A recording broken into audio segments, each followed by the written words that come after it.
जय भीम नमो बुद्धाय। आप सभी को वंदामी भंते जी।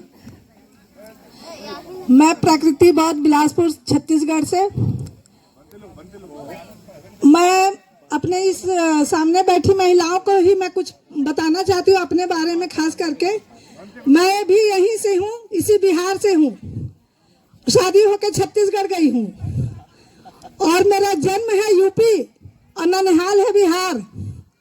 ठीक है, तो मैं आप लोग की बातों को अच्छे से समझती हूँ और आप लोग को समझाना चाहती हूँ। जो आज हमारी ताई ने बताया कि गभ मंगल संस्कार और ये सारी चीजें जो है बताई है, उसी के बारे में मैं अपने ऊपर बताती हूँ आप लोग को।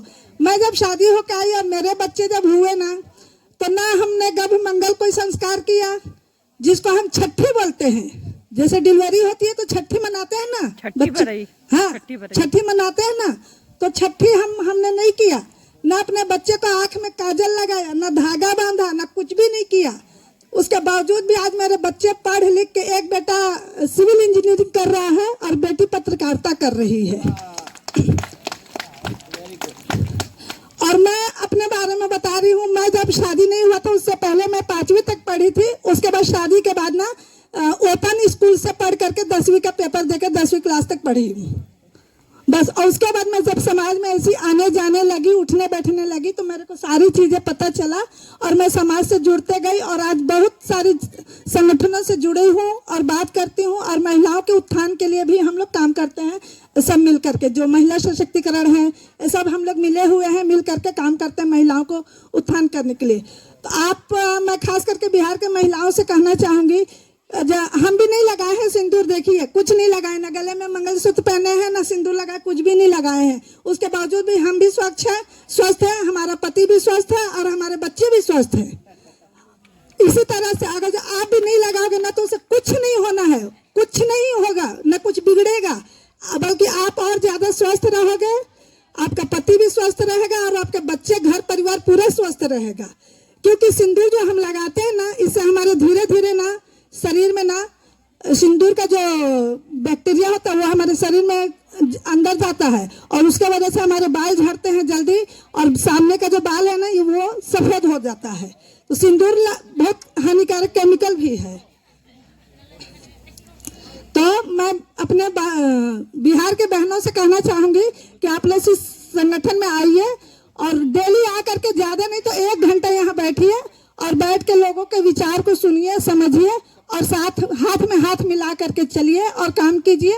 थोड़ा थोड़ा समय देंगे, निकलेंगे तो आपके अंदर धीरे धीरे हिम्मत आते जाएगी और आप काम करेंगे और आपके अंदर बहुत सारी चीजों को करने के लिए इच्छा जाहिर होगा। इसी तरीके से क्या बोलते, आप धीरे धीरे आगे बढ़ने लगे। हम सोचे, हम 3 महिलाएं छत्तीसगढ़ से अकेले आए हैं यहाँ, छत्तीसगढ़ से अकेले आए हैं हम 3 महिलाएं। हमारे साथ में कोई पुरुष नहीं, कुछ नहीं। हमने खुद टिकट किया, खुद बैठ करके ट्रेन में, और छत्तीसगढ़ से यहाँ अकेले आए हैं। तो इसी तरीके से आप भी हिम्मत सबसे ज्यादा है अपने मन को। मन में अगर जो आप हिम्मत ठानेंगे ना, तो सब कुछ हो सकता है ना। अगर जब तक हम नहीं ठानेंगे तो कुछ भी नहीं हो सकता है। इसलिए सबसे कहते हैं ना, मन के जीते जीत, मन के हारे हार। तो वो यही है, हम जो सोचते हैं, जो चाहते हैं वही होता है, और जो नहीं सोचते, नहीं चाहते तो होता ही नहीं है, बिल्कुल नहीं होता। अगर जो हम चाहे नहीं रहते तो हम छत्तीसगढ़ से चल के यहाँ नहीं आए रहते, है ना। तो मैं अपनी बहनों से कहना चाहूंगी कि आप लोग डेली यहाँ आइए। हम तो यहाँ आए हैं 2 दिन के लिए आए हैं, चले जाएंगे, लेकिन आप लोग यहीं के हैं तो आप लोग कम से कम 2 घंटा आकर के यहाँ बैठ सकते हैं और लामा जी का साथ दे सकते हैं। और इनके साथ रहेंगे आप लोग तो बहुत सारे, इनको भी ताकत मिलेगा और आप लोग को भी ताकत मिलेगा इससे। बस मैं इतना कहना चाहती हूँ, अपनी वाणी को विराम देती हूँ। धन्यवाद आदरणीय भंते जी, वंदामी भंते जी। और सर्वप्रथम महाकारुणिक तथागत गौतम बुद्ध को मेरा त्रिवार वंदन। परम पूज्य बोधिसत्व बाबा साहब आम्बेडकर जी को मेरा त्रिवार वंदन। और मंचासीन भंते जी को वंदामी। और सामने बैठे सभी भिक्षुगण, सम्मानीय भिक्षुओं को भी मेरा वंदामी। और मंच पर बैठे सम्मानीय आकाश लामा जी को भी मेरा जय भीम नमो बुद्धाय। और यहाँ उपस्थित समस्त उपासक उपासिकाओं को जय भीम नमो बुद्धाय। हम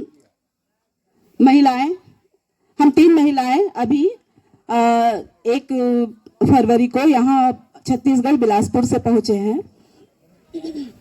यह आंदोलन पिछले साल 17 सितंबर को पटना में पहले हुआ था ज्ञापन देने का। तब से हम महिलाएं बिलासपुर छत्तीसगढ़ की जुड़ी हुई हैं और बिलासपुर से ही नहीं, छत्तीसगढ़ में दुर्ग, राजनांदगांव, डोंगरगढ़ सभी जिलों से हम सभी महिलाएं उस आंदोलन में तब से जुड़ी हुई हैं। और आज आंदोलन का जो रूप है वो देखकर कहीं ना कहीं हमें ऐसा लग रहा है कि हम अपना जो बुद्ध महाबोधि टेम्पल है, जो महाबोधि महाविहार के लिए जो हम लोग आंदोलन कर रहे हैं, तो उसमें हमें सफलता अवश्य मिलेगी। लेकिन इस सफलता के लिए हमें थोड़ा और प्रयास करते रहना है, तब तक करते रहना है जब तक यह हम अपने अधिकार में ना ले ले। आज जो सामने महिलाएं बैठी हुई हैं, इन्हें देखकर मुझे बहुत खुशी हो रही है कि उन्होंने कुछ न कुछ तो इस आंदोलन के बारे में अपने मन में विचार विमर्श किया होगा और वो अपना अमूल्य समय निकाल कर आज इस आंदोलन में अपना समय देकर बैठी हैं। और जो भी बातें आज महिला सशक्तिकरण की ताई लोगों ने जो भी बातें कही हैं, उसे कहीं ना कहीं वो एक बार उस पर विचार जरूर करेंगी, क्योंकि ताई लोगों ने बहुत ही अच्छी बातें आज कही है जो कि एक महिला को जागरूक करने के लिए बहुत आवश्यक है वो सब बातें। तो आप लोगों ने जो बातें आज बहुत ही ध्यानपूर्वक सुनी है, तो उन बातों को आप जरूर एक बार विचार कीजिएगा। हम महिलाओं का काम सिर्फ चूल्हा चौका तक ही नहीं होना चाहिए।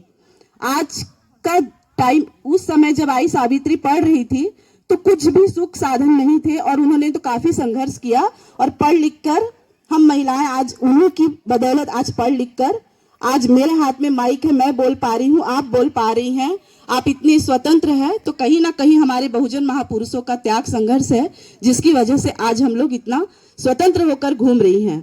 हम छत्तीसगढ़ से आए हैं, हम भी अपने परिवार बच्चों को छोड़कर आई हुई हैं और आप अगर यहाँ से हैं तो आप लोग भी आई है, तो कम से कम आप लोग समय मिले तो इस आंदोलन को समर्थन देने के लिए आइए। और हम भी आ रहे हैं, हम सभी के प्रयास करने से और खास करके महिलाओं के प्रयास करने से ही यह आंदोलन सफल होगा, ऐसा मेरा विचार है। ज्यादा कुछ ना बोलते हुए मैं अपने शब्दों को विराम देना चाहती हूँ। जय भीम, नमो बुद्धाय।